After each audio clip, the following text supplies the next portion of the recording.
Je m'appelle Victor. J'ai 28 ans depuis 4 longues et atroces années. J'ai financé toute l'existence de mon père et de ma belle-mère. J'ai payé chaque facture. Réparé chaque tuyau qui fuit. Financé leur train de vie luxueux et sacrifié les meilleures années de ma jeunesse.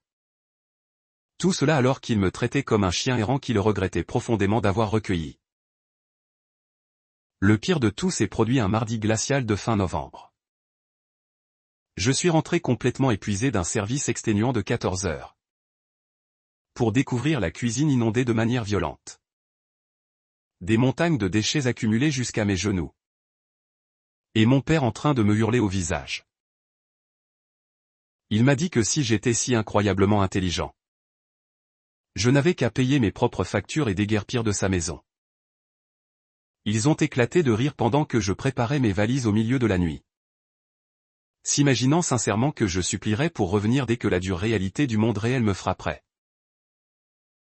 Mais il y avait une chose colossale. Susceptible de bouleverser toute leur vie. Qu'ils ignoraient. La maison dans laquelle ils se tenaient. Ce toit même que mon père proclamait bruyamment être son royaume souverain. M'appartenait entièrement et légalement.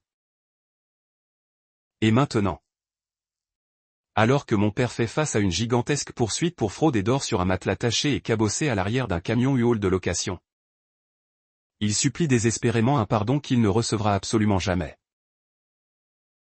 Avant de vous raconter exactement comment j'ai démantelé toute sa vie de manière légale et impitoyable.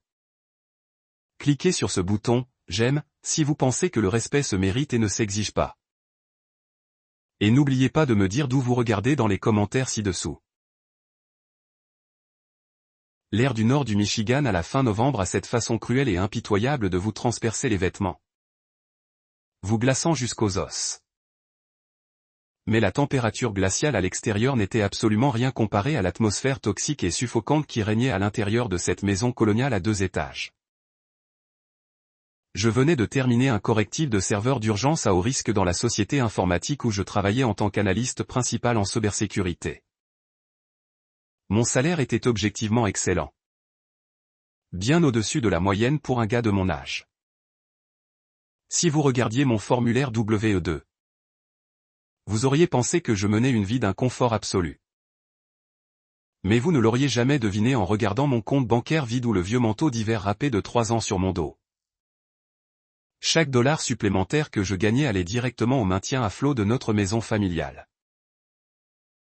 Le trajet du retour ce soir-là fut la même transition misérable entre le stress professionnel et l'enfer domestique que je subissais chaque jour. Je me suis engagé dans notre rue résidentielle calme. Les pneus usés de ma berline à fort kilométrage de 10 ans crissant sur le bitume glacé. Je devais me garer dans la rue. Risquant une amende de la part de l'association de copropriété agressive parce que l'entrée était actuellement occupée. Stationné là. Brillant sous la lueur ambrée et agressive du lampadaire. Se trouvait une Porsche Macan argentée flambant neuve. Elle appartenait à Sylvia. Ma belle-mère.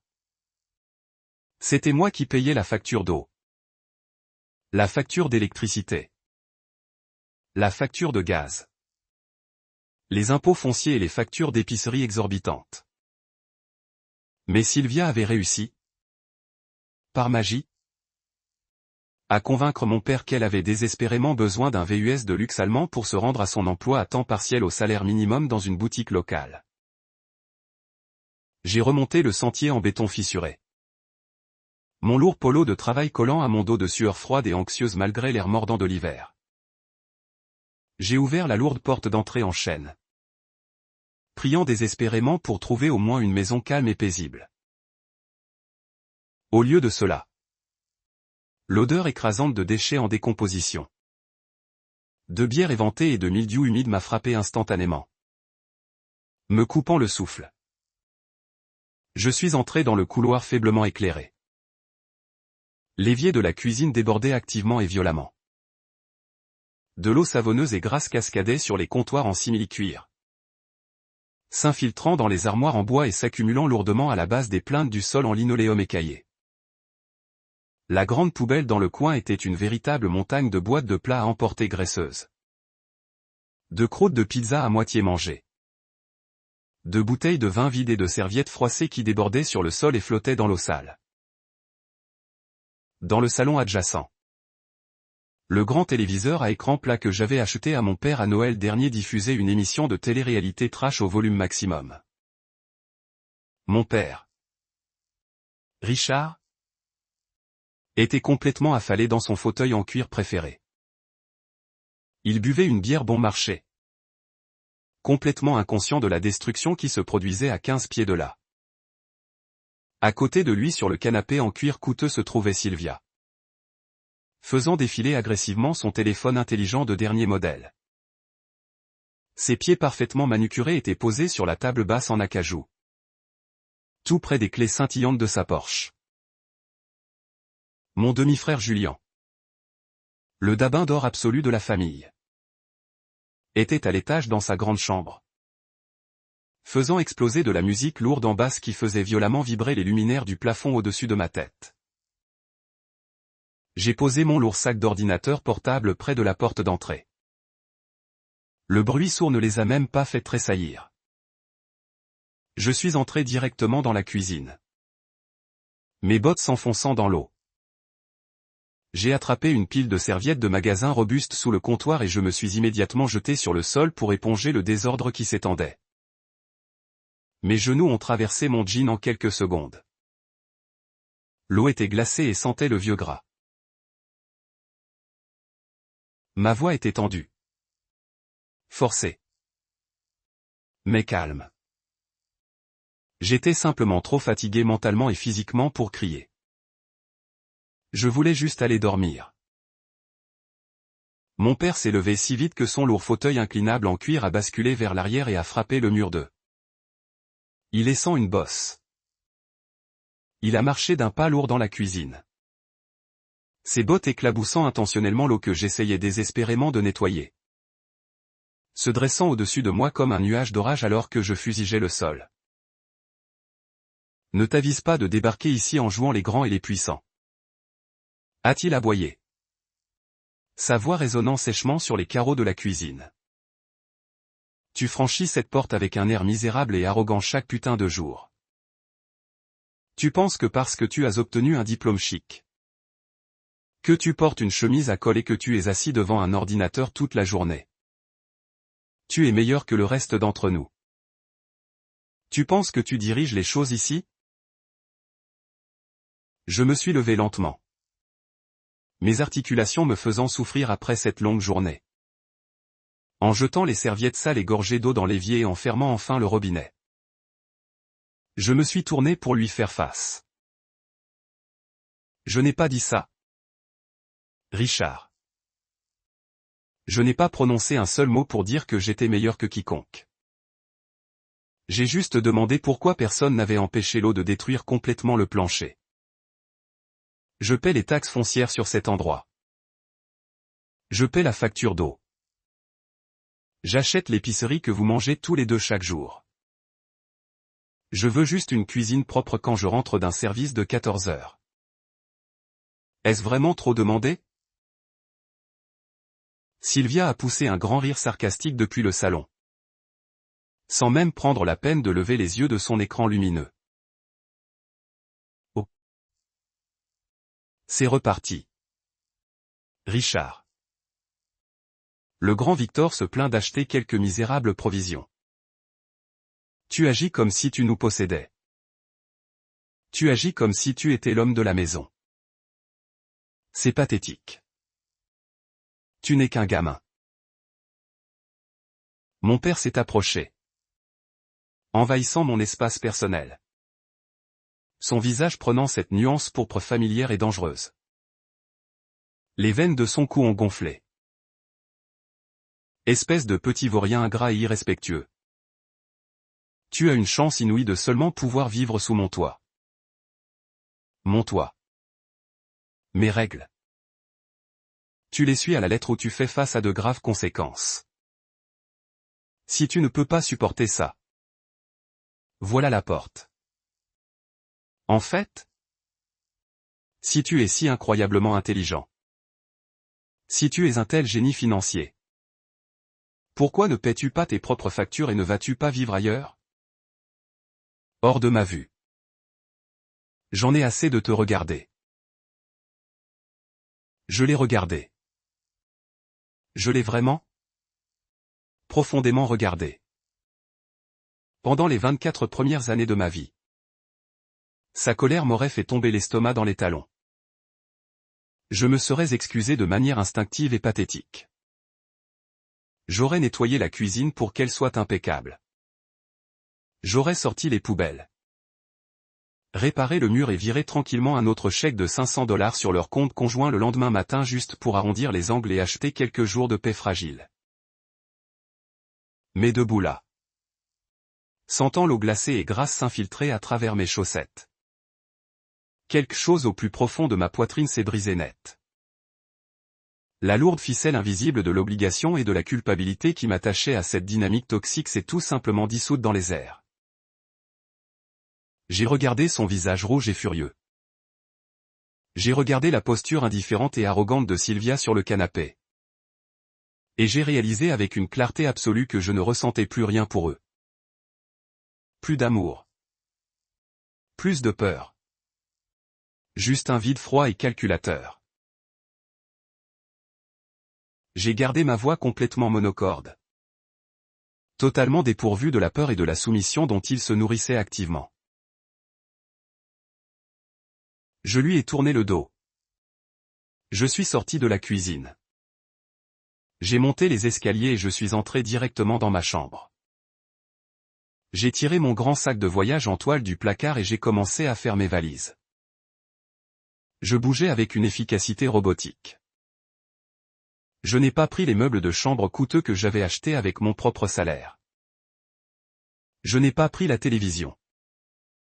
J'ai pris uniquement les stricts essentiels, mes vêtements de travail. Mon ordinateur portable. Mes documents juridiques et une petite boîte en bois verrouillée contenant les seules choses de ce monde qui importaient vraiment à mes yeux, des photographies. Des bijoux et des lettres de feu ma mère. J'ai entendu mon père crier du bas des escaliers. Il hurlait à plein poumon que je serais de retour d'ici le week-end. En train de pleurer pour trouver un endroit chaud où dormir. Suppliant son pardon quand je réaliserais à quel point les loyers étaient chers. Sylvia riait. Un son aigu et moqueur qui me grinçait aux oreilles. J'ai fermé mon sac de voyage.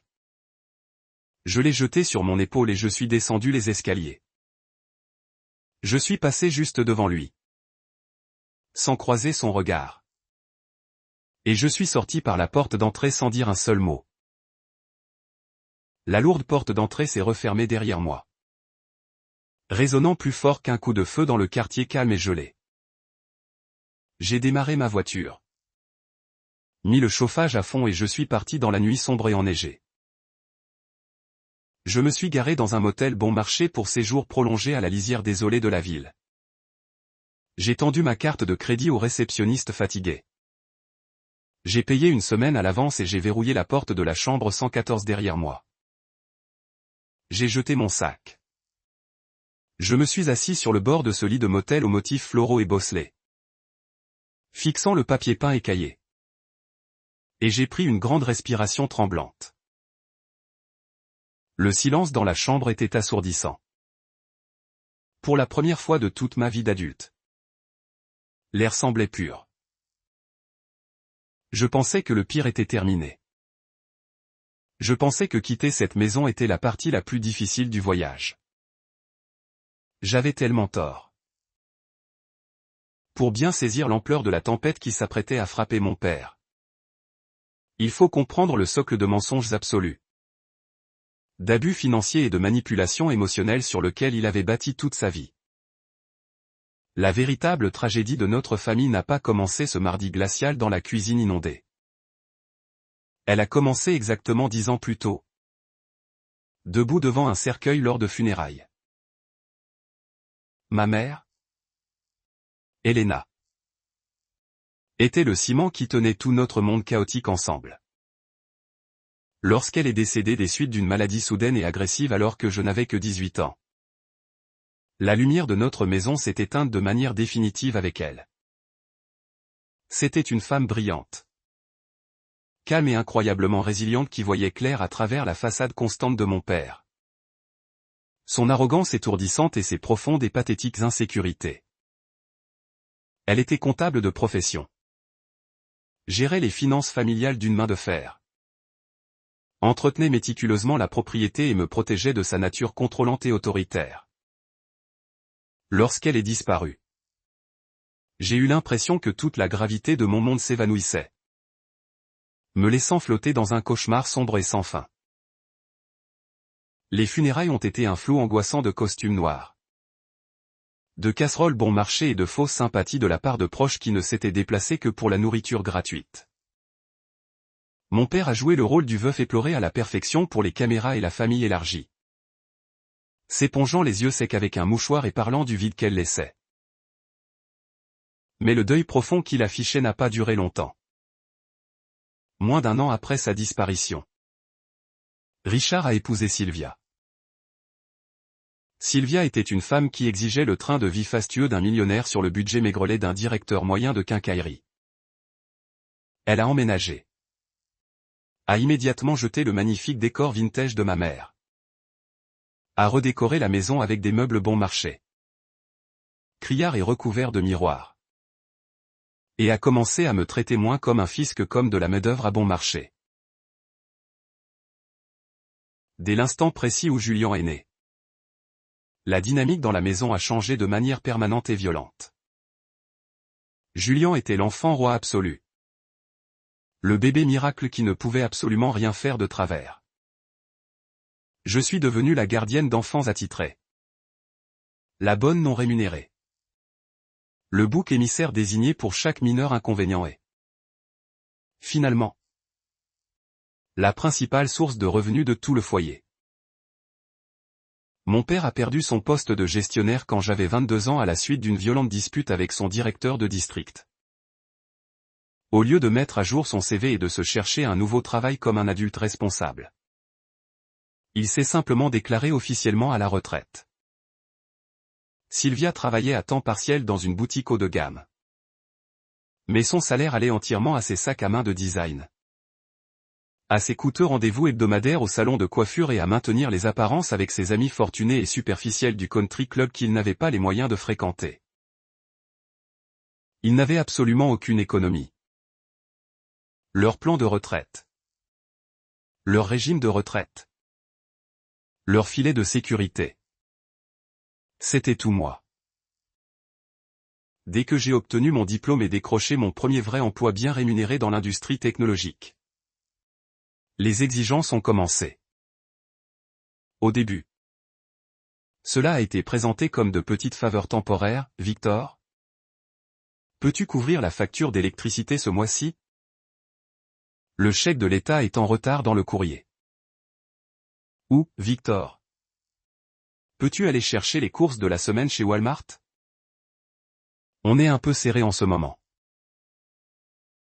Mais cela a ensuite dégénéré à une vitesse terrifiante. En l'espace d'1 an, j'ai pris entièrement en charge les factures de services publics. J'avais configuré des prélèvements automatiques depuis mon compte chèque personnel pour l'eau, l'Internet haute vitesse, le chauffage au gaz et l'électricité. Lorsque les taxes foncières massives sont arrivées à échéance et que mon père a prétendu qu'il était complètement fauché et faisait face à une saisie imminente, j'ai vidé mes maigres économies pour les payer. Désespéré de sauver la maison que ma mère aimait tant. Et pendant que je portais des chaussures trouées aux semelles, que je sautais les repas et que je mangeais des nouilles instantanées bon marché pleines de sodium, dans la salle de repos de l'entreprise juste pour économiser le moindre centime, Sylvia a décidé qu'elle avait désespérément besoin d'une mise à niveau. C'est ce jour-là que je suis rentré d'un service exténuant pour trouver la Porsche Macan argentée, stationnée fièrement dans notre allée fissurée. Je l'ai confronté, mon père et moi, dans le garage. Il astucieux polissait tranquillement ses vieux clubs de golf coûteux. Tu m'as dit hier que tu ne pouvais pas te payer les fournitures scolaires de base de Julien. Et maintenant il y a une voiture de luxe dans l'entrée? Ai-je demandé. La voix tremblante d'une colère violemment refoulée. Il n'a même pas eu l'air gêné. Il n'a même pas scié. Il s'est contenté d'essuyer une tache de graisse sur ses mains avec un chiffon sale et m'a regardé. Avec un mépris absolu. Sylvia mérite quelque chose de bien pour faire face à cette famille stressante. Le financement était une aubaine absolue. Ne remets pas en question mes décisions financières. Victor. Tu n'as aucune idée de la façon dont fonctionne le monde réel. Tu passes juste ta journée assis derrière un écran d'ordinateur à taper sur un clavier. J'ai avalé la rage brûlante qui me montait à la gorge. Je savais exactement comment fonctionnait le monde réel parce que j'étais le seul à payer. Concrètement pour ces délires. J'ai découvert plus tard que le fonds d'études que ma mère avait méticuleusement créé, approvisionné pour moi, avait été entièrement vidé par mon père pour régler les dettes de carte de crédit croissante et catastrophique de Sylvia avant même que je réalise ce qui se passait. En raison de son vol, j'ai dû contracter des prêts étudiants massifs et prédateurs pour terminer mon diplôme. Cybersécurité. Travaillant les nuits et les fins de semaine dans un restaurant local juste pour garder la tête hors de l'eau. Mais je n'étais pas stupide. Ma mère m'avait élevé pour être extrêmement observateur, prudent et toujours préparé au pire. Quelques années avant l'incident de la Porsche. Lorsque Sylvia m'avait ordonné de nettoyer le grenier étouffant et poussiéreux pour faire de la place au surplus massif de jouets délaissés de Julien. J'avais fait une découverte qui avait changé toute la trajectoire de ma vie. Poussé profondément derrière de la vieille isolation en fibre de verre rose recouverte d'une épaisse couche de poussière et de toile d'araignée se trouvait une lourde boîte de sûreté. Ignifuge. J'ai immédiatement reconnu celle de ma mère. La petite clé en laiton était intelligemment collée avec du ruban adhésif sur le fond. Assis sur le plancher brut et poussiéreux, transpirant abondamment sous la chaleur estivale. Je l'ai ouverte. À l'intérieur, j'ai trouvé une pile de documents juridiques immaculés et parfaitement conservés que ma mère avait cachés. Parmi eux se trouvait l'acte notarié officiel du comté de la maison et une copie certifiée, juridiquement contraignante de son testament et de ses dernières volontés. Ma mère avait hérité de la maison de ses propres parents bien avant d'épouser Richard. Elle était légalement, indéniablement et entièrement sienne. Et dans son testament, que mon père avait commodément ignoré, caché et jamais fait homologuer correctement parce qu'il supposait avec arrogance que tout revenait automatiquement au conjoint. Elle transférait explicitement la pleine propriété légale de la propriété à mon nom démon. 18e mot anniversaire. Elle avait laissé une note manuscrite attachée à l'acte notarié par un trombone. Son écriture était élégante mais tremblante, rédigée dans ses derniers jours. On pouvait y lire. Victor, mon garçon courageux. Je sais exactement de quoi ton père est capable lorsqu'il se sent piégé. Mis au défi ou sans le sou. Cette maison est ton sanctuaire. C'est la seule chose de valeur qui me reste à t'offrir. Assure-la. Protège-toi. Ne le laisse jamais te l'enlever. Je suis resté assis dans ce grenier étouffant et j'ai pleuré en silence pendant 1 heure. La pleurant de nouveau tout en étant animé par un nouveau sens du devoir brûlant. Puis je me suis mis au travail. J'ai apporté ces documents fragiles à un avocat en droit successoral très puissant du nom de Marcus. Dès le lendemain matin. Marcus était un requin, incisif, pragmatique. Extrêmement intelligent et absolument impitoyable lorsqu'il s'agissait du droit de la propriété. Des litiges successoraux. Nous avons discrètement et méthodiquement poussé les formalités administratives à travers le bureau d'enregistrement complexe du comté. Nous avons payé les frais de retard.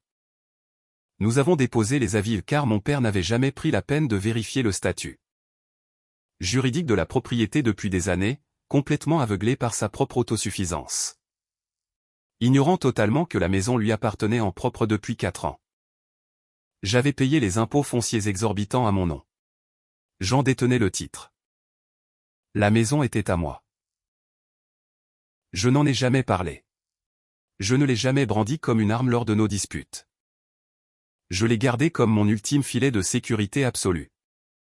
L'atout dans ma manche, espérant contre toute espérance que je n'aurais jamais à lâcher cette bombe. J'ai toléré le manque de respect flagrant. Les graves abus financiers et les dénigrements quotidiens constants parce que j'avais stupidement, naïvement cru que la famille exigeait d'immenses sacrifices. Je pensais que supporter leur cruauté était la chose honorable à faire pour préserver la paix. Ne serait-ce que pour Julien. Mais debout dans cette chambre de motel déprimant ce mardi glacial, fixant les dalles de plafond tachées d'eau, cette prise de conscience massive m'a frappé comme un raz-de-marée. Je n'étais pas honorable. J'étais utilisé comme un guichet automatique humain. J'étais un serviteur sous contrat dans mon propre château. Ils ne m'aimaient pas. Ils aimaient strictement ce que je leur fournissais. Et au moment précis où j'ai cessé de fournir, je n'étais plus que de la ordure à leurs yeux. Le lendemain matin, je me suis réveillé avec une clarté mentale si incroyablement vive qu'elle m'en faisait presque mal aux yeux. J'ai ouvert mon ordinateur portable, me suis connecté à mon portail bancaire crypté et sécurisé. Et j'ai passé méthodiquement en revue tous les paiements automatisés liés à cette maison. J'ai cliqué sur Annuler pour l'électricité. J'ai cliqué sur Annuler pour l'eau. J'ai cliqué sur Annuler pour Internet haute vitesse. J'ai cliqué sur Annuler pour le chauffage au gaz. J'ai cliqué sur Annuler pour le forfait de télévision haut de gamme que Sylvia regardait toute la journée. J'ai retiré définitivement ma carte de crédit de l'application de livraison de courses partagée. J'ai totalement dissocié mon compte bancaire du fonds d'urgence dans lequel mon père puisait occasionnellement pour ses prétendues réparations de voitures. J'ai coupé le robinet financier de manière complète, définitive et permanente. Puis j'ai enfilé mon costume le plus élégant et je suis allé travailler. Ma collègue Clara a immédiatement remarqué le changement radical dans mon attitude. Clara était directe, pragmatique et d'une loyauté féroce. Lorsque je lui ai raconté, autour d'un café serré dans la salle de repos, que j'avais enfin fait mes bagages et abandonné ce terrain vague toxique, elle a poussé un cri de joie. Elle m'a aidé à parcourir les annonces, m'a trouvé un appartement moderne, décent et calme près du bureau qui affichait soudainement une vacance. Et a même offert le camion de son mari pour m'aider à déménager le reste de mes affaires. Une fois la poussière retombée, j'ai signé le bail de mon nouveau et magnifique appartement. 2 jours plus tard, j'avais un toit solide au-dessus de ma tête. De la nourriture de qualité dans mon réfrigérateur que personne ne viendrait voler au milieu de la nuit, et un silence absolu et magnifique quand je le désirais. J'ai attendu dans le calme. Je savais exactement comment fonctionnaient les cycles de facturation des services publics locaux. Je savais exactement quand les périodes de grâce de 15 jours prenaient fin. Je savais que la tempête arrivait. Et pour la première fois de ma vie, c'était moi qui tenais les éclairs. Exactement 3 semaines et 2 jours après que j'eus franchi la porte d'entrée, le premier coup de foudre massif est tombé. Mon téléphone cellulaire a sonné. J'étais assis confortablement à mon bureau à la firme informatique, plongé dans l'exécution d'un audit de sécurité de routine complexe sur nos serveurs principaux. L'identifiant de l'appelant affichait le nom de Richard. Je l'ai fixé. Je l'ai laissé sonner jusqu'à ce qu'il bascule vers la messagerie vocale. 10 minutes plus tard, il a sonné de nouveau. Puis une 3e fois. Enfin, à la 4e tentative, j'ai décroché. J'ai placé le téléphone contre mon oreille et je n'ai absolument rien dit. Victor. La voix de mon père a aboyé à travers le haut-parleur. Il semblait totalement essoufflé, paniqué et furieusement en colère en même temps. Qu'est-ce que tu as fait? J'ai déménagé tout juste comme tu me l'as explicitement dit, Richard, ai-je répondu. D'une voix glaciale et calme. Ne joue pas à tes petits jeux de malade avec moi. L'électricité est complètement coupée. Toute la maison est plongée dans le noir total. Internet a disparu. Le chauffage est éteint. Et Sylvia est en Pleine crise de panique hurlante dans l'entrée parce qu'elle ne peut pas faire ouvrir les portails de sécurité électronique pour sa Porsche. La compagnie d'électricité dit que les comptes ont été fermés par le titulaire du compte. Donne-moi les putains d'identifiants tout de suite pour que je puisse les réactiver. Arrête de faire ton caca nerveux. Je me suis adossé dans mon fauteuil de bureau ergonomique, regardant par la grande vitre le ciel gris du Michigan. Le sentiment de droit acquis et l'audace de sa voix étaient ahurissants. J'ai fermé les comptes parce que je ne vis plus là-bas. Tu t'es tenu dans une cuisine inondée pour me dire de payer mes propres factures. Alors, je paie mes factures à mon nouvel appartement. Tu es un homme adulte. Tu as une femme. Configure tes propres comptes de service public. Il y a eu un silence de mort au bout du fil. Je pouvais presque entendre physiquement les rouages grincer dans sa tête alors qu'il réalisait que je ne céderais pas, que le guichet automatique était définitivement et irrévocablement fermé.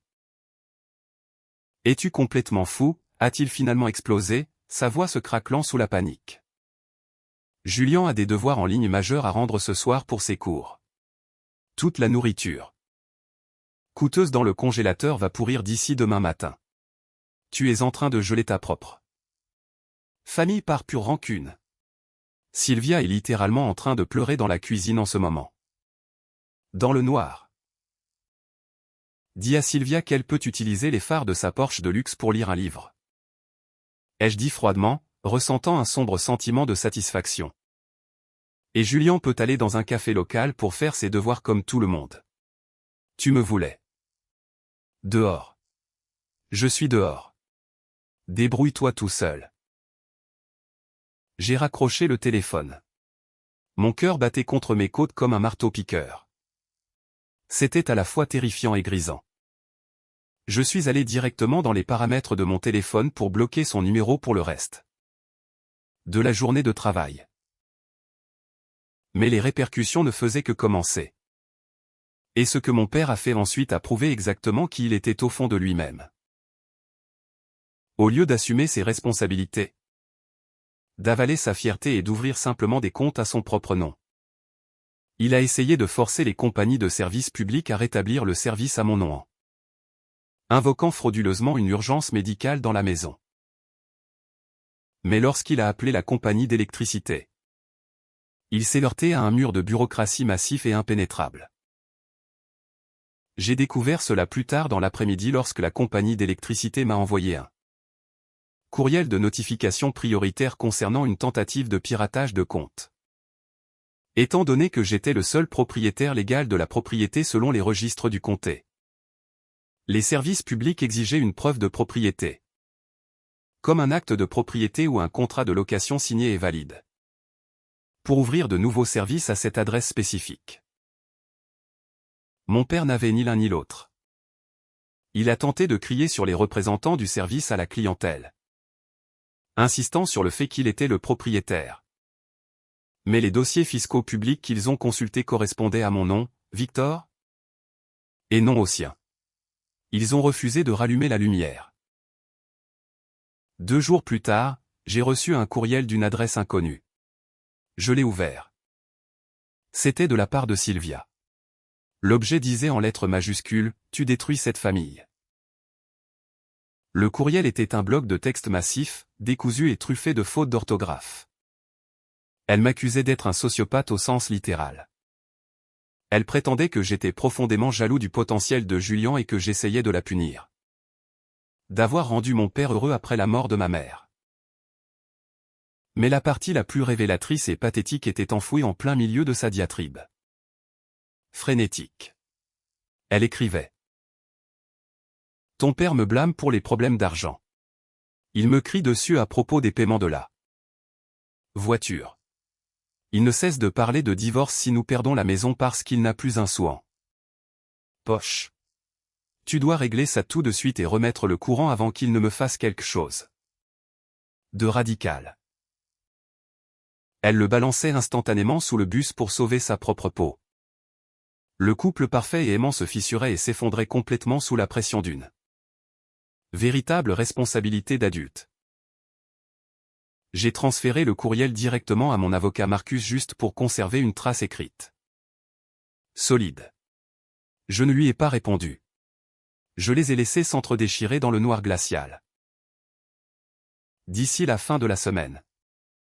Il s'était procuré un générateur à essence temporaire et extrêmement bruyant, ce qui, je le savais pertinemment, leur coûtait une fortune en carburant chaque jour. Le bruit dérangeait les voisins. Ce qui a entraîné de multiples plaintes furieuses auprès des autorités locales et de la stricte association de propriétaires. Ce dimanche après-midi-là, ma tante Béatrice, la sœur aînée de mon père, a commencé à appeler mon téléphone.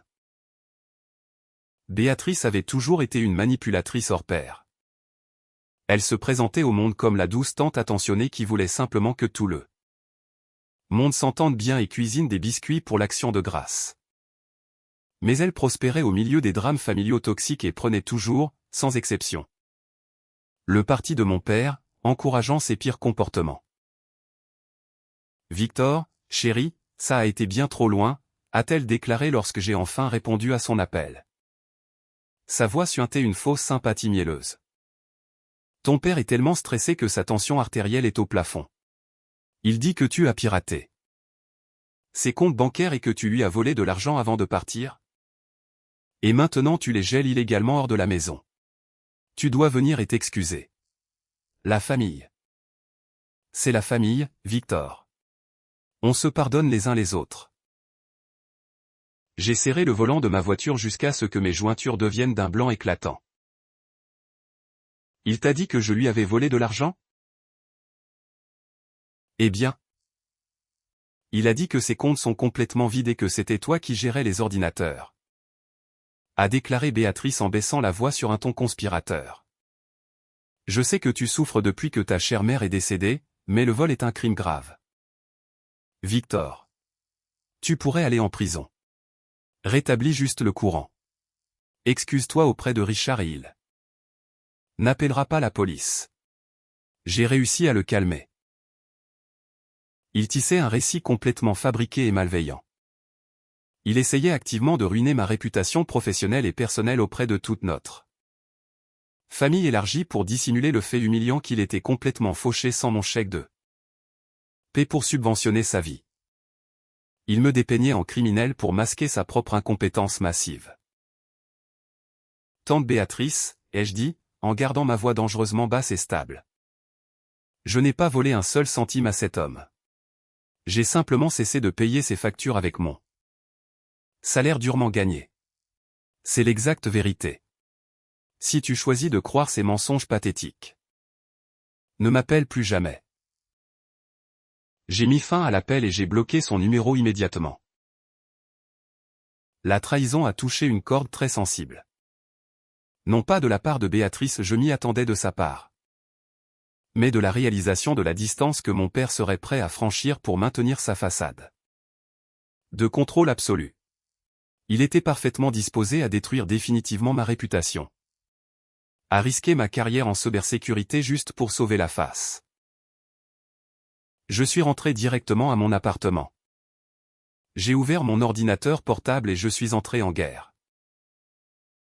J'ai extrait tous les relevés bancaires des 4 dernières années d'angoisse. J'ai surligné chaque virement sur son compte, chaque facture de service public, chaque course massive d'épicerie et les reçus exorbitants de taxes foncières. Je les ai organisés en un fichier PDF maître massif et incontestable. Je n'allais plus le laisser contrôler le narratif. J'ai appelé les agences d'évaluation du crédit, verrouillé mon crédit, placé des alertes à la fraude stricte sur mon numéro de sécurité sociale et gelé officiellement toutes les avenues concevables qu'il aurait pu utiliser pour accéder à mon identité ou contracter des prêts en mon nom. La tempête faisait rage à présent. Mais je n'étais plus le gamin effrayé et soumis debout dans une cuisine inondée. J'étais l'architecte de ma propre défense, et je construisais une forteresse impénétrable. Le mois suivant a été un véritable chef-d'œuvre de guerre psychologique.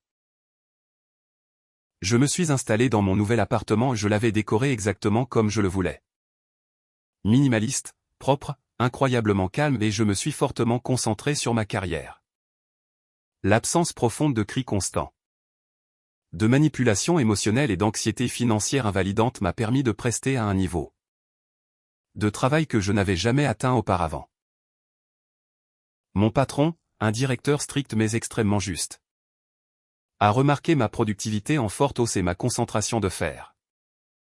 6 semaines après avoir quitté cette maison cauchemardesque, j'ai obtenu une promotion majeure au poste d'architecte principal en cybersécurité. Mon salaire a bondi de manière significative, me procurant un niveau de liberté financière réelle que je n'avais jamais connu. Je me suis acheté de nouveaux vêtements. J'ai commencé à bien manger. Je construisais enfin une vraie vie pour moi-même. Mais le silence absolu de mon père n'a jamais signifié la capitulation. Cela signifiait simplement qu'il ruminait son prochain coup désespéré dans l'ombre. J'ai découvert la terrible vérité par la source la plus inattendue imaginable, mon cousin Félix, le fils de Béatrice, m'a texté de nulle part par un jeudi pluvieux et maussade pour me proposer d'aller boire une bière. Félix et moi avions l'habitude d'être très proches quand nous étions enfants, à construire des cabanes dans les bois et à jouer à des jeux vidéo jusqu'à l'aube. Mais nous nous étions éloignés à mesure que la toxicité familiale s'aggravait et que sa mère empoisonnait les puits. J'ai accepté de le rencontrer, pensant que ce serait une bonne chose de renouer avec quelqu'un de la famille qui ne m'accusait pas de vol qualifié à ce moment-là. Nous nous sommes retrouvés dans un bar sportif de quartier faiblement éclairé au centre-ville. Félix avait l'air extrêmement nerveux, transpirant légèrement malgré la climatisation fraîche, pelant agressivement l'étiquette en papier de sa bouteille de bière et tripotant constamment son cauchemar en carton. Après 2 bières complètes, il a fini par céder sous sa propre culpabilité. Regarde, Victor, il faut que je te dise quelque chose. Et tu vas être absolument furieux, a dit Félix en évitant complètement le regard, fixant intensément la table collante. Ton père est venu chez nous hier soir. Il buvait beaucoup avec ma mère. Il m'a coincé dans un coin de la cuisine et m'a forcé à lui donner ton nouvelle adresse. Je sais où tu travailles et j'ai laissé échapper où se trouve ton nouvel appartement. Je suis vraiment désolé, mec. Il m'a coincé et n'a pas voulu me laisser partir avant que je le lui dise. Il avait l'air fou. Je l'ai fixé. Le bruit assourdissant du bar sportif s'estompant pour devenir un grondement sourd et lointain. La trahison m'a piqué, mais j'ai agressivement refoulé l'émotion. La logique et l'autoconservation devaient prendre le volant immédiatement. Qu'est-ce qu'il prévoit de faire avec mon adresse? Félix? Dis-le-moi tout de suite. Tout. Félix a dégluti avec difficulté, ayant l'air sincèrement terrifié. Il essaie de vendre la maison. Victor. Il a dit qu'il avait trouvé un agent immobilier louche prêt à conclure la vente rapidement, contre de l'argent comptant. Il a besoin que tu signes quelque chose. Une renonciation ou un acte de quitus ou quelque chose comme ça. Et il a dit que si tu ne le faisais pas de ton plein gré, il trouverait un moyen d'y parvenir. De toute façon, il est désespéré. Sylvia le menace de le quitter et de prendre Julien s'il n'obtient pas d'argent rapidement. L'audace pure de la chose m'a laissé complètement sans voix pendant une fraction de seconde. Il essayait activement de vendre une maison qui ne lui appartenait pas légalement pour empocher la valeur massive en espèces et probablement s'enfuir avec Sylvia, laissant son enfant chéri, Julien, sans absolument rien, tout en volant mon héritage. Je me suis levé brusquement, laissant un billet net de 20 $ sur la table. Je suis sorti du bar sans dire un autre mot à Félix.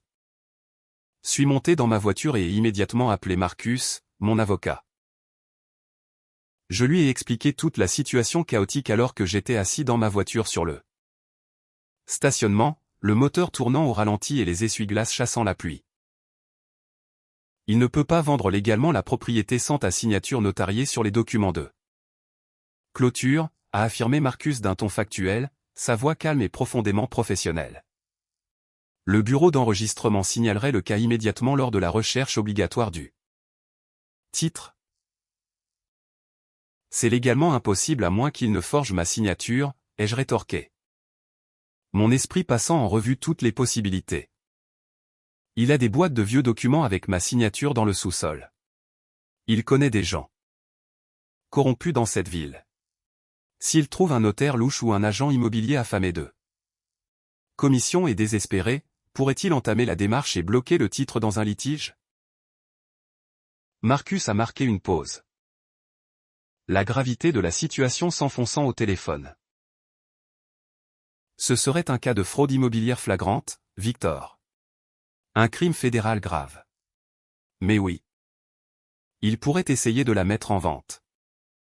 De forger une signature sur un contrat de courtage et de s'assurer un acheteur pour te forcer la main ou essayer de faire passer ça en douce auprès d'un greffier négligent. Nous devons découvrir exactement qui est cet agent immobilier. Cela n'a pas pris de temps pour le découvrir. Exactement 2 jours plus tard. Mon père s'est pointé sans y être invité à mon complexe d'appartements. Je travaillais de la maison lorsque j'ai vu sa berline cabossée s'engager agressivement sur le stationnement. Je l'ai regardé à travers ma fenêtre alors qu'il marchait d'un pas lourd sur l'asphalte. Il avait l'air terrible. Ses vêtements étaient profondément froissés. Ses cheveux étaient en désordre. Et la posture arrogante et puissante qu'il arborait habituellement avait été entièrement remplacée par l'énergie désespérée, frénétique et chaotique d'un animal acculé. Je n'ai pas ouvert la porte. Je me suis approché et je l'ai observé par le Judas alors qu'il commençait à cogner violemment de son poing lourd contre le bois. Victor, ouvre cette putain de porte tout de suite, a-t-il crié. Sa voix résonnant bruyamment dans le couloir de l'appartement, calme et feutré. Je sais que tu es là-dedans. Ta voiture est dehors. Tu dois signer ces papiers tout de suite. La banque va saisir la maison si nous ne la vendons pas. Tu es en train de ruiner nos vies. Il mentait de manière complète et démontrable. La maison était entièrement payée. Il n'y avait absolument aucun prêt hypothécaire. Il voulait simplement la valeur massive en espèces de la propriété pour financer son mariage en train de battre de l'aile. J'ai sorti mon téléphone. J'ai appuyé sur le bouton d'enregistrement de l'application de mémos vocaux et je l'ai tenu directement près de la mince fente du cadre de la porte. Je ne signe rien. Richard. Quitte ma propriété tout de suite avant j'appelle la police pour intrusion et harcèlement. Espèce de lâche égoïste et pathétique. A-t-il hurlé en frappant sa paume ouverte contre la porte une dernière fois. Faisant teinter le bois. J'ai un acheteur au comptant. Greg de l'agence Apex Real Estate me prépare une offre en espèces demain matin. Si tu ne signais pas ce formulaire de renonciation, je le signerai pour toi. Je suis ton père. J'ai l'autorité absolue pour le faire. Tu me le dois. Il est reparti en trombe, remontant dans sa voiture et quittant le stationnement en trombe, laissant des traces de pneus noirs sur l'asphalte. Il venait de me livrer l'arme fatale exacte dont j'avais besoin. Il avait nommé l'agent sur bande audio et il avait explicitement admis son intention claire de commettre un faux sur un appareil enregistré légalement. J'ai envoyé le fichier audio directement à Marcus en quelques secondes. En moins d'1 heure. Marcus avait rédigé une mise en demeure cinglante et terrifiante ciblant à la fois mon père et Greg. L'agent immobilier, menaçant d'une action civile et pénale immédiate s'ils allaient de l'avant. Mais Marcus et moi avons convenu d'une stratégie hautement spécifique et dévastatrice. Nous n'allions pas nous contenter de le renvoyer par la poste et d'attendre tranquillement. Nous allions laisser mon père marcher droit dans son propre piège élaboré par l'entremise d'un autre cousin qui détestait Béatrice. J'ai découvert que mon grand-père organisait un grand dîner de réunion de famille le week-end à venir dans une salle de banquet louée et haut de gamme. Mon père s'était vanté sans cesse sur Facebook qu'il s'apprêtait à faire une annonce financière. majeur lors de ce souper. Il prévoyait dire à toute la famille élargie qu'il vendait la succession et achetait un condo de luxe en bord de mer en Floride. Cimentant son faux récit de réussite immense tout en continuant à me dépeindre comme le vilain criminel instable qui les avait abandonnés au cœur de leurs difficultés. Je n'avais pas été invité à ce souper. Tante Béatrice s'en était assurée. Mais je n'avais pas besoin d'invitation. J'ai passé les 3 jours suivants à préparer méticuleusement mon arsenal. J'ai imprimé l'acte notarié et certifié du comté montrant ma seule et unique propriété légale de la propriété. J'ai imprimé les relevés bancaires prouvant que j'avais payé chaque facture pendant 4 ans, totalisant des dizaines de milliers de dollars. J'ai imprimé le courriel déséquilibré de Sylvia rejetant la faute sur mon père et mentionnant le divorce. Et Marcus a fourni les documents juridiques finaux et dévastateurs, y compris l'avertissement de fraude sévère destiné à l'agent immobilier et un avis d'expulsion officiel avalisé par le tribunal, donnant à Richard et Sylvia exactement 30 jours pour vider les lieux. J'ai glissé chaque document dans des protège-documents en plastique transparent à l'intérieur d'un élégant et lourd classeur en cuir noir. La tempête ne se préparait plus à l'horizon. C'était un ouragan de catégorie 5 pleinement formé. Et il était sur le point de toucher terre en plein milieu de leur parfait faux dîner de famille. Je me suis regardé dans le miroir en pied avant de quitter mon appartement. Je portais un costume sur mesure ajusté et coûteux. Je me tenais droit, tenant le poids lourd de l'absolue vérité entre mes mains. Le garçon terrifié et obéissant qui nettoyait autrefois une cuisine inondée était complètement mort. Et enterré. À sa place se tenait un homme prêt à raser un empire toxique jusqu'aux fondations. La salle de banquet que mon grand-père Harrison avait louée pour son 80e anniversaire était inutilement, presque agressivement extravagante. C'était l'un de ces country clubs de la vieille garde, hautement exclusifs. Niché au cœur des banlieues riches du nord du Michigan. Un endroit doté de plafonds voûtés massifs. De lourds lustres en cristal qui semblaient coûter plus cher que ma voiture. Et de serveurs en chemise blanche impeccables et nœuds papillons noirs déambulant silencieusement. Avec des plateaux argentés remplis de champagne hors de prix et de petits fours. Je me suis garé dans ma berline défraîchie de 10 ans au tout fond du stationnement mal éclairé. Loin des rangées de Mercedes et de BMW. J'ai coupé le moteur et je suis resté assis dans le siège du conducteur pendant un long moment. Fixant simplement le volant, écoutant le tic-tac du moteur qui refroidissait. J'ai retracé du doigt la reliure épaisse, froide et noire en cuir du classeur posé sur le siège passager à côté de moi. Mon cœur était tout à fait, inébranlablement stable. Mes mains, reposant calmement sur mes genoux, ne tremblaient même pas d'une fraction de pouce. L'anxiété invalidante et suffocante qui avait plombé toute mon enfance, la peur constante et paralysante de déclencher le tempérament explosif de mon père avait entièrement disparu. Elle avait été complètement remplacée par une résolution froide, calculatrice et absolue. Je n'étais plus le garçon effrayé frottant le sol d'une cuisine inondée tout en se faisant crier dessus. J'étais l'architecte de ma propre justice, et je tenais la vérité absolue entre mes mains. J'ai vérifié ma montre. Il était exactement 19h45. Le dîner battait son plein. Le timing devait être d'une précision absolue pour obtenir un impact maximal.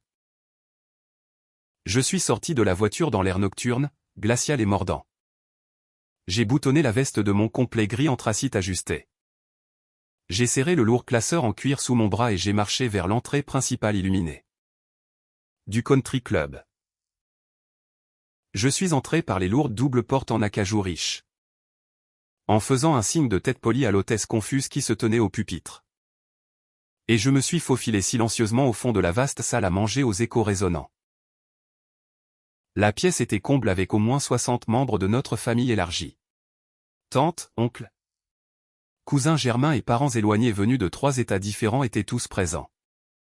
C'étaient les mêmes personnes qui avaient chuchoté en secret au sujet de mon comportement criminel, présumé au cours du dernier mois. Ils étaient assis à ces grandes tables rondes magnifiquement décorées avec des centres de table floraux élaborés, mangeant du roast-beef de choix. buvant du vin importé de première qualité et avalant tout rond le récit tragique et fabriqué que mon père avait tissé pour eux avec tant de soin. Je me tenais dans l'ombre près du vestiaire, complètement inaperçu. Et j'ai simplement observé la table d'honneur située tout à l'avant de la pièce. Mon père, Richard, était assis juste à côté de mon grand-père.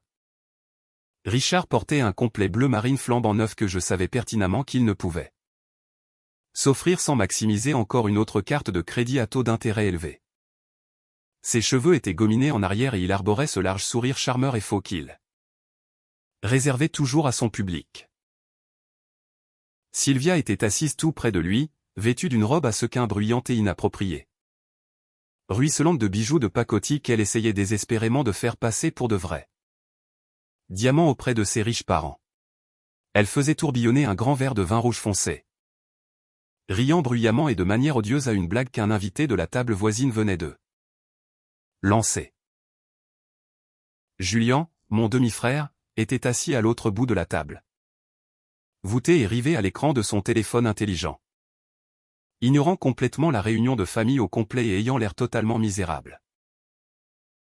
Juste au moment opportun, alors que les serveurs silencieux commençaient à débarrasser les assiettes pour faire place au dessert et au café, mon père s'est redressé fièrement. Il a saisi son couteau à beurre argenté et a tapoté agressivement sur son verre de vin en cristal. Le son perçant et cristallin a résonné bruyamment dans la pièce immense, coupant court au bavardage et forçant chaque personne présente à se taire et à tourner son attention indivise directement vers lui. Si je pouvais avoir l'attention de tout le monde juste pour un bref moment, a annoncé Richard, sa voix résonnant avec cette fausse chaleur autoritaire qu'il utilisait toujours lorsqu'il voulait contrôler une pièce. Tout d'abord, je tiens à adresser un joyeux anniversaire des plus chaleureux et sincères au patriarche de cette famille, mon merveilleux père Harrison. Nous sommes tous incroyablement bénis d'être ici ce soir pour te célébrer, papa. Une vague d'applaudissements chaleureux et polis a traversé la pièce. Mon grand-père a hoché la tête, l'air profondément heureux et fier. Mais Richard n'avait pas terminé. Il n'en avait jamais assez tant que les projecteurs n'étaient pas entièrement tournés vers lui. Richard a bombé le torse, posant une main affectueuse et entièrement fabriquée sur l'épaule nue de Sylvia. Comme beaucoup d'entre vous dans cette salle le savent, cela a été quelques années profondément difficiles pour notre branche particulière de l'arbre généalogique. Depuis que ma bien-aimée Elena est décédée, j'ai travaillé d'arrache-pied pour entretenir notre magnifique domaine familial. J'ai versé mon sang, ma sueur et mes larmes pour maintenir cette famille à flot à travers des difficultés financières incroyables et inattendues, et pour faire face à certaines trahisons familiales regrettables et déchirantes sur lesquelles nous n'avons absolument pas besoin de nous attarder ce soir. Il s'est arrêté de façon théâtrale, baissant les yeux vers la nappe en lin blanc avec un faux chagrin répété. Il faisait explicitement référence à moi sans jamais prononcer mon nom. Quelques proches, dont la tante Béatrice, ont secoué la tête avec une pitié compatissante. J'ai pu voir ma cousine Stéphanie se pencher pour chuchoter quelque chose à l'oreille de son mari. Probablement pour relater les infâmes mensonges selon lesquels j'avais piraté ses comptes bancaires et l'avais laissé dans le besoin. Mais, a poursuivi Richard, sa voix s'élevant soudain triomphalement, remplissant la pièce d'une fausse bravade et d'une arrogance manifeste, le travail acharné, la résilience et la loyauté familiale indéfectible finissent toujours par payer. Sylvia et moi avons officiellement décidé de tourner la page sur ce chapitre difficile de nos vies. Nous vendons le domaine familial. Nous avons un acheteur au comptant très motivé qui s'intéresse vivement à l'affaire, et nous prenons notre équité durement gagnée, quittant les hivers brutaux et glacials du Michigan pour acheter une propriété de luxe en bord de mer dans la ensoleillée Floride. La pièce a éclaté en applaudissements bruyants et enthousiastes. Sylvia a arboré un sourire millionnaire, levant son verre de vin bien haut dans les airs comme si elle venait de remporter un prix prestigieux. La tante Béatrice a applaudi bruyamment, sifflant depuis sa table au premier rang. Mon grand-père souriait fièrement devant la prétendue réussite financière massive de son fils. C'était le moment parfait. Je suis sorti de l'ombre. J'ai marché lentement, délibérément et lourdement le long de l'allée centrale de la salle de banquet. L'épais tapis pelucheux étouffait le son de mes souliers en cuir. Mais à mesure que je passais devant les premières tables rondes, les applaudissements ont commencé à s'éteindre de façon agressive et notable.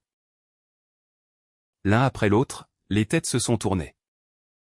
Des chuchotements ont commencé à parcourir la foule comme une onde de choc. Mon père était au milieu de son sourire, s'imprégnant de l'adulation générale. Lorsque ses yeux se sont enfin posés sur moi, marchant dans l'allée centrale, le sourire triomphant et arrogant sur son visage s'est effondré instantanément. Il s'est fondu en un masque de terreur absolue et non déguisé. La couleur a quitté son visage avec violence, laissant sa peau d'un gris translucide et maladif. Sa main s'est mise à trembler si violemment qu'il a échappé son verre de vin en cristal. Il s'est fracassé violemment contre la table, répandant du vin rouge foncé sur la nappe d'une blancheur immaculée comme une mare de sang frais qui s'étend, éclaboussant lourdement la robe à sequins de Sylvia. Mais personne dans toute la pièce n'a même regardé le verre brisé. Chaque paire d'yeux de cette salle de banquet était fixé directement sur moi. Je me suis dirigé tout droit vers la table d'honneur. Je n'ai pas crié. Je n'ai pas hurlé. Je n'ai pas piqué de crise. J'ai simplement posé le lourd classeur en cuir noir directement sur la table, par-dessus le vin qui saignait. Tu ne vends rien du tout, Richard? Ai-je dit. Ma voix était complètement posée, entièrement dépourvue d'émotion. Mais elle portait à travers la pièce plongée dans un silence de mort avec une clarté absolue et terrifiante. Victor? Qu'est-ce que tu fous ici? A exigé mon grand-père Harrison en se redressant à moitié de sa chaise, le visage rouge de colère et de confusion soudaine. Tu as été expressément non invité à ce souper après ce que tu as fait à ton père et à ta famille. N'as-tu donc aucune honte? J'ai regardé calmement mon grand-père. Puis j'ai lentement reporté mon regard sur l'homme terrifié et tremblant qui m'avait tourmenté pendant des années. Qu'est-ce que je lui ai fait exactement? Grand-père? Ai-je vidé violemment ses comptes bancaires? Lui ai-je volé sa maison sous le nez? L'ai-je laissé geler dans le noir par pure et simple rancune? Oui, a soudain crié la tante Béatrice depuis la foule, se levant agressivement de sa table pour défendre farouchement son frère. Tu es un criminel. Victor, tu devrais avoir honte de toi de débarquer ici et de gâcher l'anniversaire spécial de ton grand-père. Je n'ai même pas regardé Béatrice. J'ai calmement ouvert le lourd classeur. J'ai retiré le premier document, parfaitement protégé dans sa pochette de plastique transparente. Et je l'ai fait glisser sur la nappe mouillée directement vers mon grand-père. C'est l'acte de propriété officiel du comté, juridiquement contraignant, grand-père? Ai-je dit d'une voix forte, articulant chaque syllabe pour que chaque parent assis dans les 3 premières rangées puisse m'entendre clairement. Fais-moi une faveur. S'il te plaît. Lis le nom du seul et unique propriétaire légal à haute voix pour que toute la famille l'entende.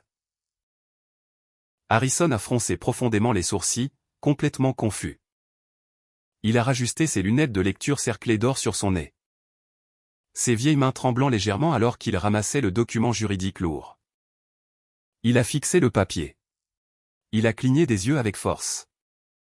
A abaissé ses lunettes sur le bout de son nez et a regardé mon père, qui transpirait maintenant abondamment. Sa mâchoire s'est serrée au point que j'ai cru que ses dents allaient voler en éclats. Il y est écrit Victor, a marmonné Harrison dans le microphone posé sur la table. Sa voix pleine de profond choc, de confusion et d'horreur naissante. Il y est écrit que la pleine propriété légale a été officiellement transférée à Victor il y a 4 ans, parfaitement exécutée par le testament final d'Helena. Le silence dans la gigantesque salle de banquet était si lourd, si incroyablement dense, qu'il en devenait presque suffocant. On pouvait littéralement entendre le bourdonnement des conduits de climatisation et la respiration superficielle des invités. C'est un faux grossier, a soudain crié Sylvia, sa voix perçante et désespérée. Se levant si vite que sa lourde chaise en bois a basculé vers l'arrière et s'est fracassée sur le sol. Il a forgé ça. Il a piraté les ordinateurs du comté.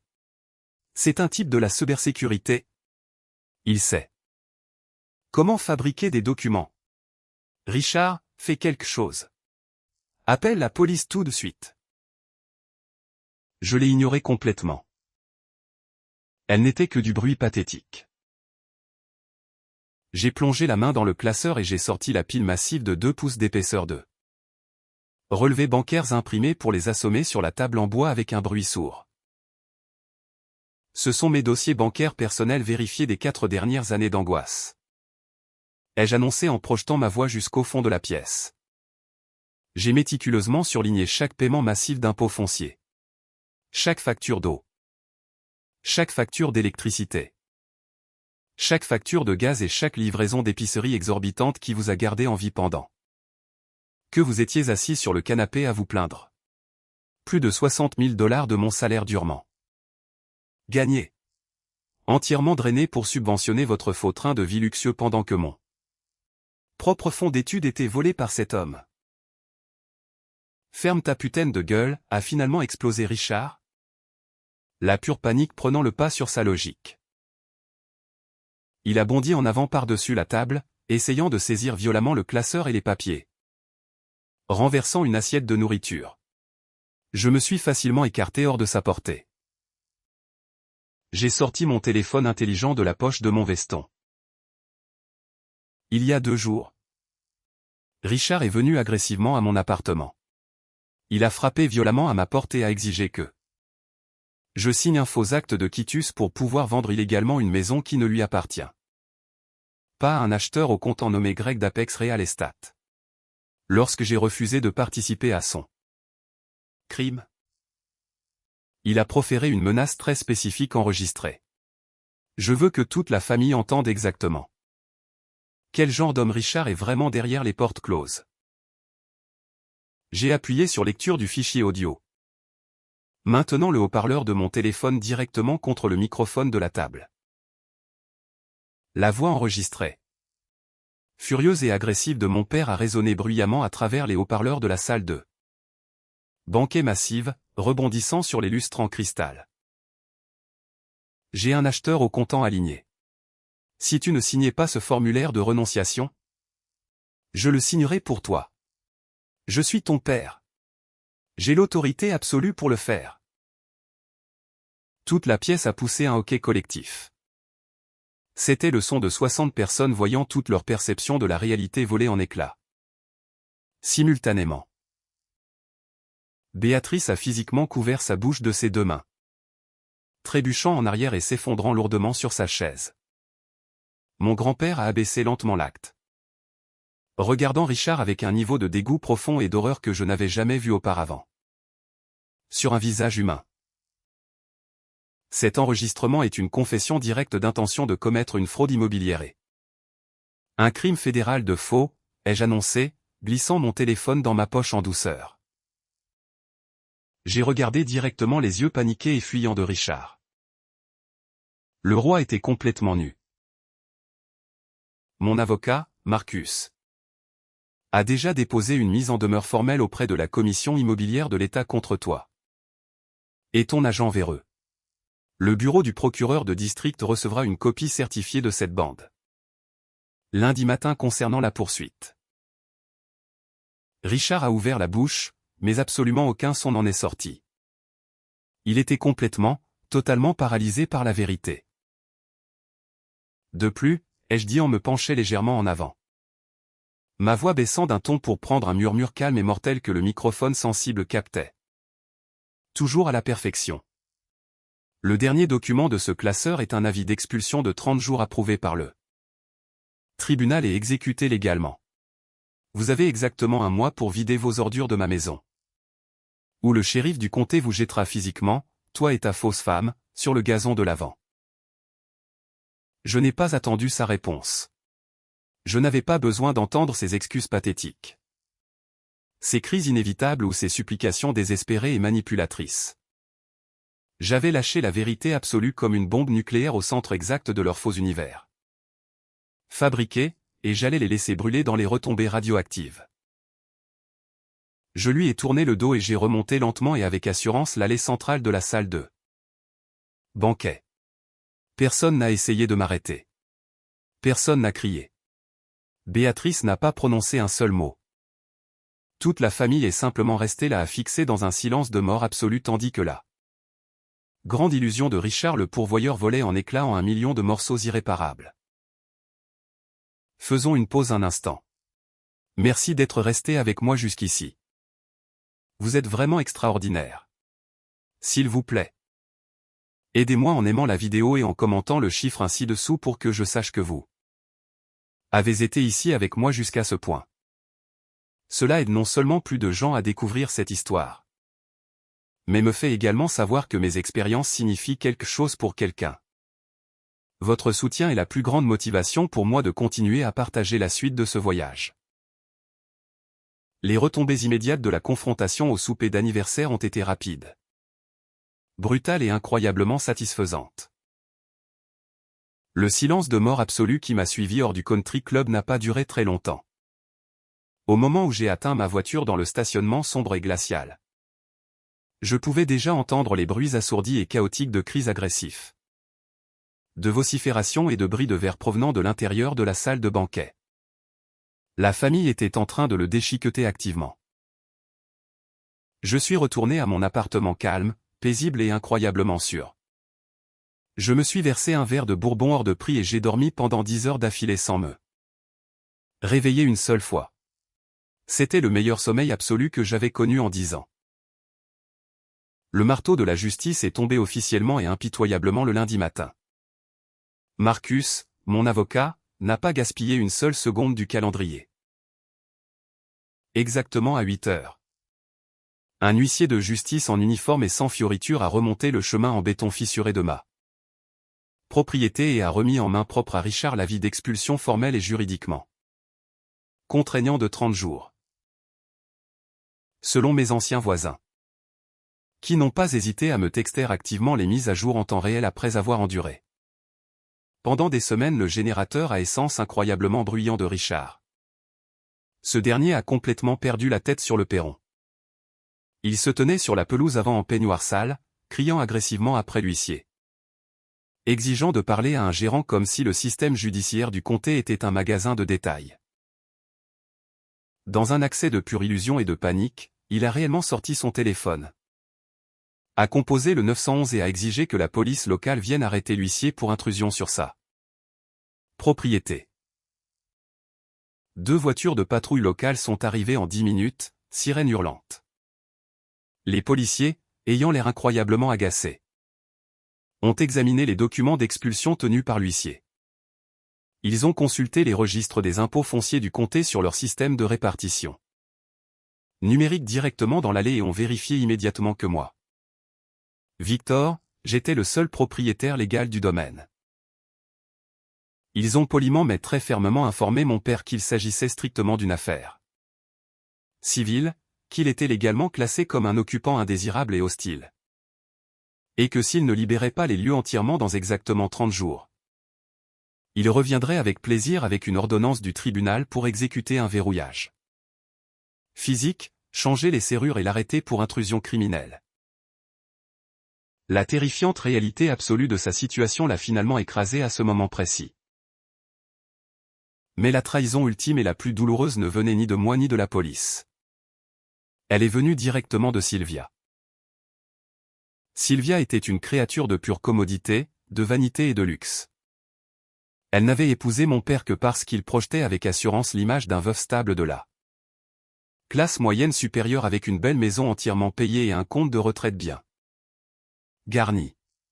Dès l'instant précis où elle a réalisé que la maison m'appartenait entièrement, que les comptes bancaires conjoints étaient complètement vidés, que mon père faisait face à 2 potentiels chefs d'accusation de fraude criminelle fédérale pouvant entraîner une véritable peine de prison, sa loyauté farouche s'est volatilisée instantanément dans les airs. À peine 3 jours après la signification formelle de l'avis d'expulsion. Une violente bagarre a éclaté dans la maison. Les voisins ont entendu les cris, les billettes lancées et les portes qui claquaient à travers les murs. Sylvia a emballé chaque vêtement de marque. Ses bijoux dispendieux et ses cosmétiques haut de gamme dans des sacs en cuir dispendieux. Elle a poussé tout ce qu'elle pouvait dans le coffre et la banquette arrière de sa Porsche Macan. Argentée. Elle n'a même pas pris la peine de faire les valises de Julien. Elle a laissé son propre fils adolescent derrière elle dans la maison sombre et froide. Sachant pertinemment qu'il serait un fardeau financier lourd pour son nouveau train de vie. Elle est simplement montée dans sa voiture de luxe. A fait rugir le moteur bruyamment et est partie sans un seul regard en arrière. Elle est allée vivre chez sa riche sœur 2 États plus loin, dans l'Illinois. Abandonnant complètement mon père à son navire qui coulait et brûlait rapidement, sans se retourner. Ma tante Béatrice. Réalisant son erreur de calcul massive et la destruction totale de la réputation de Richard. A essayé de m'appeler une 12aine de fois cette semaine-là. J'ai laissé chaque appel aller directement vers la messagerie vocale. Finalement, elle m'a envoyé un message texte massif. Rampant et pathétique qui a pris tout mon écran de téléphone. Elle y écrivait qu'elle avait toujours soupçonné en secret que Richard mentait à la famille. Qu'elle essayait simplement de préserver la paix en bonne chrétienne. Et qu'elle voulait désespérément m'emmener dans un restaurant chic pour s'excuser profusément. D'avoir pris son parti.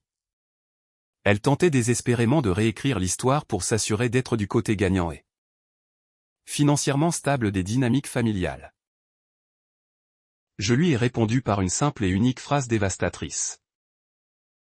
J'ai tapé. Tu as choisi ton camp. Béatrice. Vis avec. J'ai bloqué son numéro de façon permanente. Établir des limites infranchissables signifiait éliminer les facilitateurs toxiques avec autant de ruthénium et de permanence que les agresseurs principaux. Les 30 jours suivants ont été une bousculade pathétique, humiliante et frénétique pour mon père. Sans mon salaire pour subventionner sa vie et sans le revenu à temps partiel de Sylvia pour acheter de l'épicerie, il n'avait absolument rien. Il a essayé de demander des prêts personnels d'urgence dans les banques locales. Mais sa cote de crédit était complètement ruinée par des années d'impayés avant que je ne prenne les finances en main. L'alerte à la fraude sur son nom n'a pas aidé non plus. Il a essayé de demander agressivement un prêt massif à mon grand-père pour s'assurer un nouvel appartement, mais Harrison lui a carrément fermé la porte au nez. Profondément dégoûté par la profondeur des mensonges malveillants que Richard avait débités au souper d'anniversaire. Le 30e jour, date limite absolue de l'expulsion, je suis passé devant ma propriété. Je me suis garé un peu plus loin, caché sous l'ombre d'un grand chêne. Et j'ai observé à travers mon pare-brise. Il n'y avait pas de compagnie de déménagement professionnel. Il n'y avait pas d'amis loyaux pour l'aider à emballer des boîtes. C'était juste Richard, tout seul. Il avait l'air d'avoir vieilli de 10 ans. Son visage était couvert d'une épaisse barbe de 3 jours. Ses épaules étaient lourdement affaissées et il traînait de misérables sacs poubelles noirs en plastique remplis de ses vêtements restant le long de l'allée. Il les jetait tant bien que mal à l'arrière d'un petit camion U-Haul de location et cabossé. La Porsche avait disparu. L'arrogance avait totalement disparu. C'était un homme brisé, vaincu, isolé. Complètement dépouillé du pouvoir et de l'autorité imméritée qu'il avait exercé violemment sur moi. Pendant toute ma jeunesse. Il est parti au volant du camion qui cliquetait juste avant le coucher du soleil. Laissant l'allée vide et silencieuse. J'ai découvert plus tard par un cousin éloigné qu'il n'avait même pas pu se payer le dépôt de garantie de base pour un appartement minable d'une chambre dans un mauvais quartier. Il a fini par garer le U-Haul dans le stationnement d'un Walmart ouvert 24 heures sur 24. Dormant sur un matelas taché et cabossé dans l'arrière-fond glacial du camion pendant des semaines. Se lavant le visage dans les toilettes publiques. Le roi souverain et intouchable du foyer avait été complètement réduit à absolument rien. Détruit par la dure et impitoyable réalité qu'il m'avait moqueusement enjoint d'aller affronter. 6 mois ont passé. L'hiver brutal et impitoyable du Michigan a lentement fondu, laissant place à un printemps lumineux. Incroyablement vibrant et chaleureux. Ces 6 mois ont été la période la plus profondément transformatrice et réparatrice de toute mon existence. Ma carrière a littéralement explosé. Sans l'épuisement mental quotidien et écrasant lié à la gestion des crises fabriquées de mon père. Sans la peur constante de rentrer à la maison dans une zone de guerre, mon esprit était affûté. Clair et profondément concentré. Mon patron, un cadre sévère mais juste, a remarqué mon changement de rendement radical. J'ai obtenu une nouvelle promotion. Passant rapidement du statut d'architecte principal à celui de chef de projet supervisant toute la division régionale de cybersécurité. L'augmentation salariale a été substantielle, me propulsant dans une tranche d'imposition que je n'aurais jamais cru atteindre. Mais plus important encore, le respect profond et authentique que j'ai gagné auprès de mes pairs a été incroyablement valorisant. Je me suis acheté de nouveaux vêtements. J'ai commencé à bien me nourrir. Je construisais enfin une vraie vie pour moi-même. Mais mon projet le plus important et le plus épanouissant n'était pas au bureau de l'entreprise. C'était la maison où je suis officiellement retourné vivre au début d'avril. Une fois la poussière juridique complètement retombée. L'état dans lequel Richard et Sylvia l'avaient laissé était tout simplement dégoûtant là. Manifestation physique de leurs esprits toxiques et chaotiques. Les tapis étaient profondément tachés de vin renversé, de saleté incrustée et d'urine d'animal de compagnie. Les murs étaient éraflés et cabossés de coups de poing. Et les meubles en miroir bon marché que Sylvia avait achetés avaient été abandonnés, brisés, fracassés et inutilisables. Mais je n'ai pas embauché une équipe massive et coûteuse pour tout réparer. J'avais besoin de le faire moi-même. C'était une thérapie physique nécessaire. Chaque fin de semaine, j'enfilais de lourdes bottes de travail, des gants de cuir épais et un masque anti-poussière. J'ai arraché personnellement le linoléum sale et ruiné de la cuisine, le pelant jusqu'au sous-plancher à l'aide d'un pied de biche pour révéler les superbes planchers de bois franc d'origine en dessous que ma mère avait tant aimé. J'ai donné de grands coups de masse dans les armoires de miroirs de mauvais goût que Sylvia avait installées, les réduisant en des milliers de morceaux satisfaisants et transportant les gros débris vers le dépotoir local dans une remorque louée. J'ai passé des heures à genoux à poncer les planchers, à peindre les murs dans un blanc chaleureux, lumineux et accueillant, et à frotter pour faire disparaître l'odeur persistante et répugnante de bière éventée, de parfums bon marché et de disputes toxiques. J'étais en train de purger physiquement et agressivement leur lourde et sombre influence des os. Même de la maison, récupérant le sanctuaire sécuritaire que ma mère avait désiré pour moi. Un samedi après-midi de la fin mai. Alors que j'étais à genoux en train d'appliquer une couche fraîche et brillante de polyuréthane sur le plancher du salon, respirant l'odeur forte du vernis. J'ai entendu un coup discret et incroyablement léger à la porte d'entrée. J'ai essuyé avec précaution la sueur de mon front avec le dos de mon bras. J'ai marché lentement vers le vestibule et j'ai ouvert la lourde porte. Debout sur le perron, les yeux fixés sur ses espadrilles usées, se trouvait Julien. Je n'avais pas revu mon demi-frère depuis la nuit où j'étais parti avec mon sac de voyage. Il avait l'air complètement différent. L'adolescent arrogant, nanti et bruyant qui avait l'habitude de faire exploser de la musique, d'exiger des espadrilles dispendieuses et de me traiter comme un domestique avait totalement disparu. Il portait un sweat à capuche gris, délavé et trop grand pour lui, ainsi qu'un jean usé et effiloché. Il avait l'air profondément épuisé, mal nourri et beaucoup plus âgé que ses 19 ans. « Salut, Victor » a dit Julien, sa voix calme, tremblante. Totalement dépourvu de sa bravade habituelle et insupportable. « Je peux entrer ? Je sais que je ne devrais probablement pas être ici. Et je sais que tu me détestes probablement, mais je ne savais pas où aller d'autre. » J'ai hésité pendant une fraction de seconde. Les vieux murs défensifs s'élevant instinctivement dans ma poitrine. Mais en regardant sa posture abattue et vaincue, J'ai vu exactement ce que j'avais l'habitude de voir dans le miroir de la salle de bain pendant des années. J'ai vu un gamin complètement brisé et rejeté par les adultes toxiques censés le protéger et l'élever. Je me suis écarté, ouvrant la porte un peu plus grand, et je lui ai fait signe d'entrer. Je lui ai tendu une bouteille d'eau froide tirée du réfrigérateur nouvellement garnie. Et nous nous sommes assis sur le patio arrière qui donnait sur la pelouse envahie par la végétation. Mais paisible. Sylvia m'a mis à la porte, a lâché Julien. Fixant intensément la bouteille d'eau en plastique dans ses mains, les jointures blanches. Il ne pouvait même pas se résoudre à l'appeler « maman ». Quand elle a laissé papa dans le noir. Elle m'a emmené avec elle chez ma tante Linda dans l'Illinois. Mais dès que j'ai eu 19 ans le mois dernier et que j'ai officiellement gradué du secondaire, l'État a cessé de traiter les demandes de pension alimentaire qu'elle essayait de forcer légalement. Papa a payé.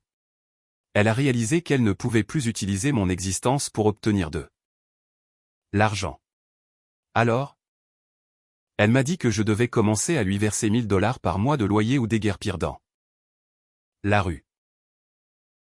J'ai secoué la tête, ressentant une vague profonde, nauséabonde de dégoût pour cette femme. Mais absolument aucune surprise. C'était un parasite cherchant un nouvel hôte. Où est Richard?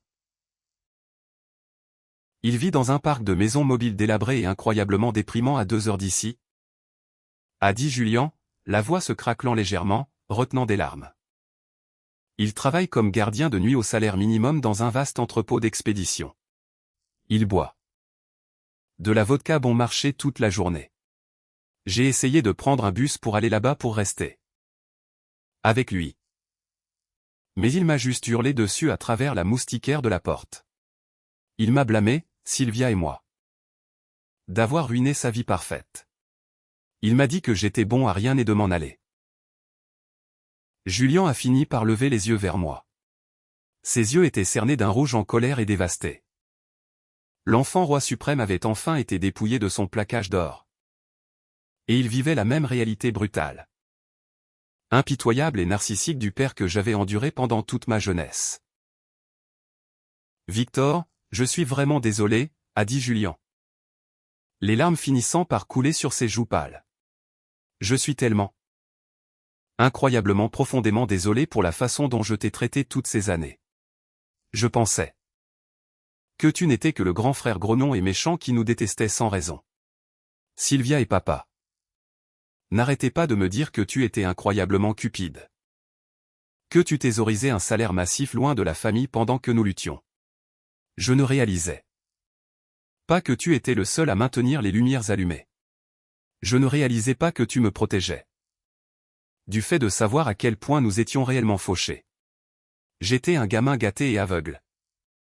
Et je suis tellement désolé d'avoir abusé de toi. Je l'ai regardé. La colère profonde et lourde que j'avais nourrie envers Julien pendant des années, oubliant la vie facile, oubliant l'amour et l'attention que je n'avais jamais reçus. Oubliant les voitures et les vêtements, s'est tout simplement évaporé dans la brise tiède du printemps. Il était victime de leur intense manipulation psychologique. Juste une facette différente de la même pièce de monnaie.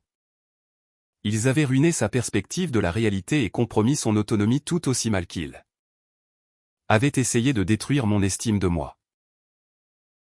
Tu étais un gamin, Julien, ai-je dit doucement, me penchant en avant et reposant mes bras lourdement sur mes genoux. Tu as été complètement endoctriné par 2 personnes profondément égoïstes et brisées. Je ne te blâme pas d'avoir survécu dans l'environnement qu'elles ont bâti. Tu as joué le rôle qu'elles t'avaient assigné.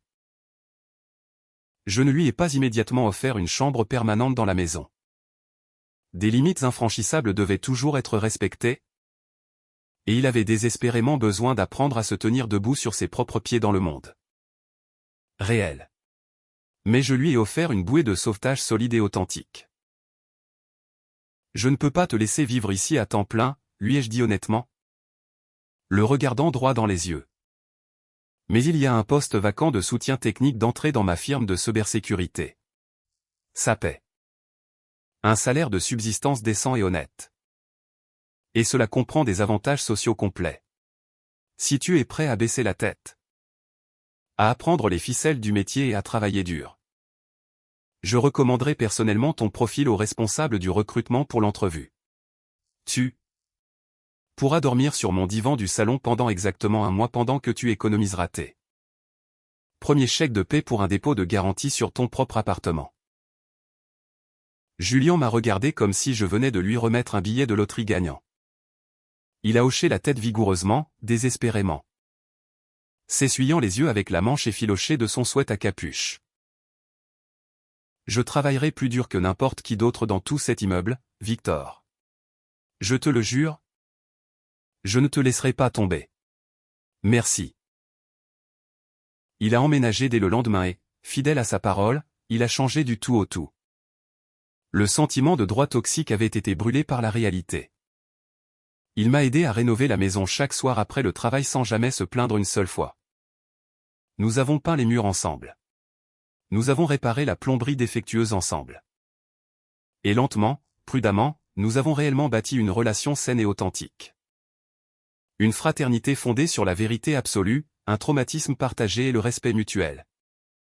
Et non sur la manipulation. Le cercle vicieux du traumatisme intergénérationnel avait enfin été brisé de manière permanente. C'est une soirée d'automne calme, fraîche et incroyablement paisible de la fin octobre. La maison est complètement et magnifiquement achevée. Les planchers de bois franc d'origine brillent parfaitement sous l'éclairage doux, chaleureux et ambré des nouveaux luminaires que j'ai installés. La cuisine, l'endroit exact où toute cette guerre brutale a officiellement commencé avec un sol inondé par la violence et un père criant et abusif, est maintenant un bel espace moderne empli de l'odeur réconfortante d'ail rôti, d'herbes fraîches et de café en train de infuser. Ce n'est plus un champ de bataille sombre d'anxiété et de peur. C'est un foyer. Je suis sorti sur le grand patio de l'arrière-cour en portant une lourde boîte en carton fermée par du ruban adhésif. L'air du soir était frais, transportant l'odeur nostalgique et terreuse des feuilles mortes et des aiguilles de pin. Je me suis dirigé vers le grand foyer en pierre que j'avais patiemment construit de mes propres mains pendant les longs week-ends chauds de l'été. J'ai craqué une longue allumette en bois contre une roche et l'ai jetée au milieu de la pile de petits bois de chêne sec. Observant les flammes orange vives s'emparer avidement des bûches et commencer à danser dans l'obscurité grandissante. J'ai pris un cutter bien aiguisé. J'ai tranché le ruban adhésif et j'ai ouvert la lourde boîte en carton. À l'intérieur se trouvaient des centaines et des centaines de morceaux de papier.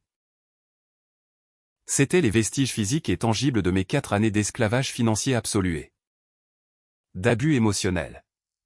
Chaque facture d'électricité et d'eau en retard que j'avais couverte. Chaque avis de taxe foncière agressive estampillé en rouge que j'avais payé pour leur éviter la saisie, chaque lettre passive agressive, juridiquement illitrée et menaçante que mon père avait tenté de m'envoyer par la poste après l'avoir légalement expulsé. J'ai ramassé une poignée massive des papiers.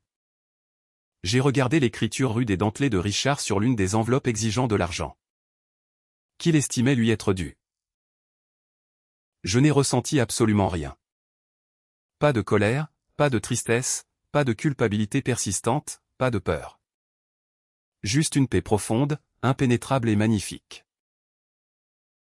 J'ai jeté cette énorme poignée de papier directement au centre du feu rugissant. Les flammes les ont immédiatement consumés, recroquevillant les bords du papier, transformant l'histoire toxique en cendres fragiles et incandescentes qui flottaient vers le ciel sombre et étoilé du Michigan. Je suis resté planté là pendant un très long moment, alimentant méthodiquement le feu poignée par poignée jusqu'à ce que la boîte massive soit complètement vide. Le lourd fardeau suffocant que je portais sur mes épaules depuis que j'étais un gamin de 18 ans était enfin réduit de façon permanente en fumée littérale. Je me suis assis dans une chaise Adirondack en bois près du feu et j'ai pensé à ma mère, Elena. J'ai songé à sa force immense et tranquille, sécurisant méticuleusement mon avenir dans le dos de mon père, sachant exactement quel genre de monstre il deviendrait lorsqu'elle ne serait plus là. Elle savait que j'aurais profondément besoin d'une forteresse. Et elle m'en a donné les clés juridiques. Je n'ai pas seulement survécu à la terrible tempête dont elle m'avait averti dans sa lettre. J'ai pris le contrôle total de la météo. J'ai protégé son héritage. J'ai protégé mon propre avenir. Et j'ai même réussi à arracher Julian des débris en flammes avant qu'il ne coule avec eux. Je me suis levé. J'ai brossé la cendre de mon jean et je suis retourné dans la chaleur de ma belle et calme maison. J'ai verrouillé la lourde porte en chêne derrière moi. Enclenchant le pêne dormant avec un déclic satisfaisant, et j'ai éteint la lumière du porche. Le cauchemar était officiellement terminé. Le domaine était sécurisé. Et le reste de ma vie m'appartenait enfin à écrire selon mes propres termes, avec mon propre argent. Dans ma propre paix. Merci infiniment d'avoir écouté mon histoire. S'il y a une chose cruciale et salvatrice que je veux que vous reteniez de ce long voyage, c'est celle-ci: la famille est incroyablement importante. Mais la biologie ne donne absolument à personne le droit de vous utiliser comme un outil financier. Ou un sac de frappe émotionnel. Poser des limites infranchissables n'est pas un acte de cruauté. C'est l'acte de respect de soi le plus profond et le plus nécessaire que vous puissiez accomplir.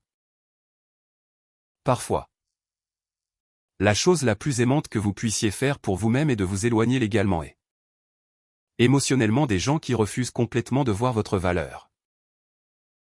Avez-vous déjà fait face à quelque chose de similaire au sein de votre propre famille?